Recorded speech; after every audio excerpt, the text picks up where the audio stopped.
lane as there is no healing potential for either of those champions. So people are going to do damage to each other, and Ashe is going to need to be super mobile because she doesn't have access to a shield like Caitlyn would.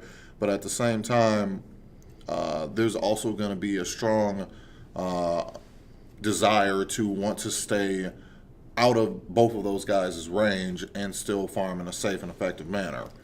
Absolutely. And one thing to note is the level 6 power spikes. Right. With that Ashe and Zyra, a quick Ashe arrow from a short range is nearly impossible to dodge with anything but a summoner spell such as Flash. This means that at level 6, Ashe and Zyra gain so much pick potential because if they are able to land a single skill shot, they can lock people down for immense periods of time where they can easily get a kill. Right. And that's going to be quite important. That means Elise probably will be heading down around levels 5 towards the very tip end of getting level 6 for both of those champions, just to kind of offer one more additional layer of CC on top of the Ashe and Zyra, both of their ults, and I believe Stranglethorn for Zyra. Like if all of those pieces of CC hit, there's no chance of anyone necessarily surviving that. Exactly. But again, Lulu ult does add several hundred health and quite a bit of survivability to team members. And while it will be difficult for them to get through it, with Lulu's peel potential, with those slows, with the shields, with the gargantuan form she provides, there is definitely potential for, despite the massive amount of CC, the possibility of survival still exists. Right. All right, so we are now in game a little bit, and gonna have to. Like, how do you feel about the Olaf and Gangplank matchup? Olaf Gangplank matchup is actually going to be a really interesting one, in my opinion. As far as Olaf goes, if he is able to get lane dominance early, he is able to consistently pour out aggressive poke with his axes. When he picks those up and the cooldown gets refunded, he can do this again more and more frequently, knocking down the GP. But if GP can manage to hold off the wave push, then he will be able to take the aggressive stance in lane with his far more consistent poke provided by his Q. Oh, and Ashe burns her flash, but she'll be fine because of that. It was another attempt by Final Light Gaming. Oh wait, no, Legends 27 did that last game, right? Yes, Legends 27. No, it was Final Light. They invaded in top. So it was another Right, attempt by you're Final right. Light Gaming to actually try and start off with a nice invade, but unfortunately they get spotted out by one of the members of Legends 27, and they decide to break it off and start back over. Gangplank, however, is in a position to not necessarily be in the right place at the right time. If it comes down to it, and it might come down to it, Ari might land that charm, I think they're done. Yeah, they're going to back off at this point. That was still a very solid amount of aggro that Olaf was able to push out. As you saw, Gangplank was running away, and Olaf did not pick up his axes, but still did almost half of Gangplank's health in damage. Right. If Olaf can get control of this lane, he will be able to consistently pick up these axes because he will be roaming with his minions. And it looks like Iron's coming up to gank top. He's level 2. Oh, and he misses his Q, but he did burn Gangplank's flash as a result.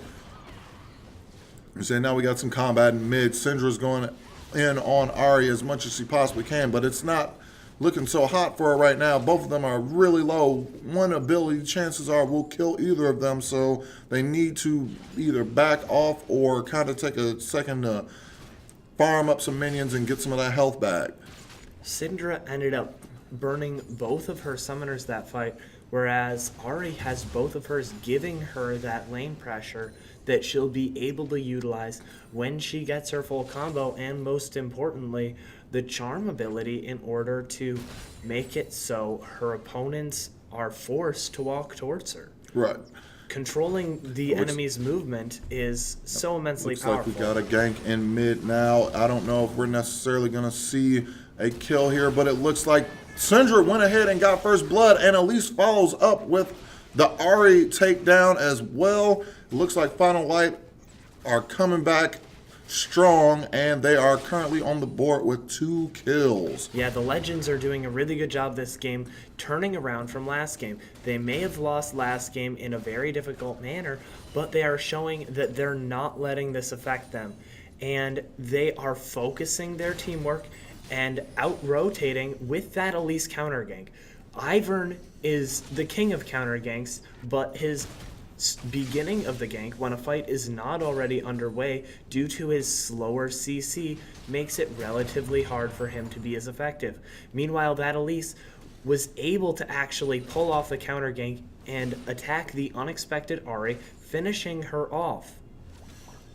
Let me say, unexpected Ahri. I feel like that's going to be a meme within the next few. I feel like that should be a meme at some point.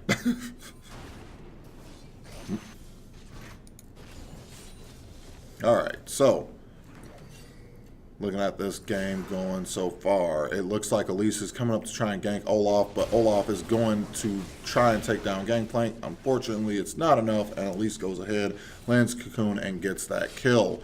GP barely survived that fight, just going to show that even in a situation when this Olaf has more than one opponent, he is able to do so much damage to the enemy team Gangplank, which if Gangplank cannot pull himself ahead and pull himself up by the bootstraps and be able to dodge all of this. And we got another gank coming in from the Ivern. I don't know if he's actually going to be able to get her, but he does root her. Ahri's throwing everything she can at her, and she goes ahead and takes down the Syndra with the help of Ivern. Took a little bit of effort, but it got done this time. Yeah, without the Elise there to counter gank and supply the extra CC that was needed for the survivability. Oh, and it looks like Elise tries to go in and finish off Ahri herself, but although she was able to land that first cocoon, the spider gets hit by, the spider takes down minions rather than her, and she goes and gets away from the gank. Bot lane right now, we are looking at this matchup, and overall it is very close in CS. The difference seems to be a little bit of CS on the Caitlyn side, but that is probably more likely due to her easier CS potential as a champion, earlier game pressure as a champion, and the fact that she has been managing wave very effectively, playing in a safe position while maintaining the ability to get CS in a effective manner where she doesn't have to worry about the enemy jungler's presence. Right. Something I just noticed, there is supposed to be an Inferno Drake, so how long do you think it's going to take before someone actually goes ahead and goes for that? In my opinion, the deciding factor, unlike most games, is not going to be bot lane. We have not seen a consistent amount of jungle pressure towards this bot lane area. However, I think a play for Drake is going to have to come through mid lane. We've seen both junglers rotate mid a couple of times trying to get the pressure in that lane matchup. Whichever side can win that matchup will be able to rotate down for Dragon. Alright, and Ahri goes ahead and tries to stop the Syndra, but Syndra is level 6. She goes ahead and ults Ahri after Ahri throws everything she possibly can at her, and she ends up going down as a result. Syndra has low HP, around 200, so she's going to try and back out. And Ivern, while he's invading right now, probably will not make a visit to her. It seems that while the Syndra definitely did a fantastic job and got a very solid bit of pressure in lane, the junglers just were not in the right position, and with bot lane not swinging in anyone's favor at the moment, there wasn't enough overall map pressure to go for Drake off that. And you know, it is kind of interesting for you to have said that, because both ADCs actually still have their cookies, which is essentially a health potion. And in order to start the game, you typically would buy a Doran's Blade, which is what they have, and a health potion or a cookie. Neither of them have used it, so it's almost as if the main focus in that lane has been essentially laning. Like, no one's actually been able to effectively gank down there, and for some reason, it looks like neither lane opponent is trying to actively go after the other. So both of these guys are going to come back to lane because it looks like Caitlyn's going to go ahead and back, and so is Lulu. They're both going to leave, come back, and they're going to have a substantial amount of damage associated with them when they come back to the lane. So I think we might actually start to see some jungle presence down there now that the ADCs all have a little more damage to actually do something with.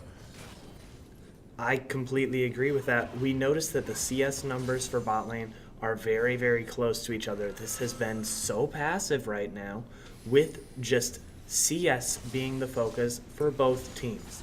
There has been a little aggro thrown by the Zyra towards the Lulu and vice versa, but most of it has been negated by the shield potential that Lulu has, forcing Zyra's damage to be, for the most part, resisted. Ooh, and the cocoon goes a little wide, but the Rift Scuttler is still going to go down to at least at the same time. But yeah, I think at this point we're going to... Oh, it looks like Ashe is going Bilgewater Cutlass, so she's going to be going more than likely either Black Cleaver or... Black Cleaver and Infinity Edge afterwards, I think, right? It is not unlikely to see a Black Cleaver necessarily on that Ashe, but Blade of the Ruined King is always such a powerful rush for nearly every ADC at this point in the game. And we got a gank going on here. Olaf is going in on Elise, trying to persuade her to leave the lane, and it looks like he was actually quite successful at that. He did have to burn ult as well as Ghost. And Syndra immediately goes ahead and blows up Ahri. Gangplank notices that everyone's going for Dragon and bot, and he goes ahead and throws down his ult to try and disrupt that. Zyra's kind of kiting this Ivern, and it looks like Ashe is about to go down too, but apparently Lulu decides to back off of Ashe, but Zyra did get the kill, but Lulu I don't know why Lulu backed off. What happened was the Zyra, with her consistent CC and damage, was able to force herself as the primary threat target. If they didn't try to take down her, soon enough her abilities would be off cooldown, and they would be able to... She would be able to... Oh, that planning. That has to be disappointing. She would end up... being able to deal the damage to kill several members of the team, which is why they traded the aggro off the Ashe to the Zyra. Also, if you notice, the entire play was rotating downwards off of Dragon. Dragon was able to hit the Caitlyn some, making her out of the fight for a short period of time. But more importantly, the Syndra was roaming down. As the fight descended, they were also being able to peel themselves away from the incoming threat of the Syndra. Okay. And it looked like there was a little bit of a fight down in bot, but there were too many shields, too many people down there for that to actually mean anything. I think Final Light Gaming's probably going to try and go back to Dragon again, but it'll be within the next few minutes rather than immediately.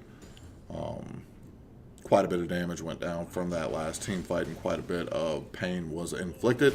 So they're going to probably take a second to regroup and kind of reassess where they're going to go from here, I think.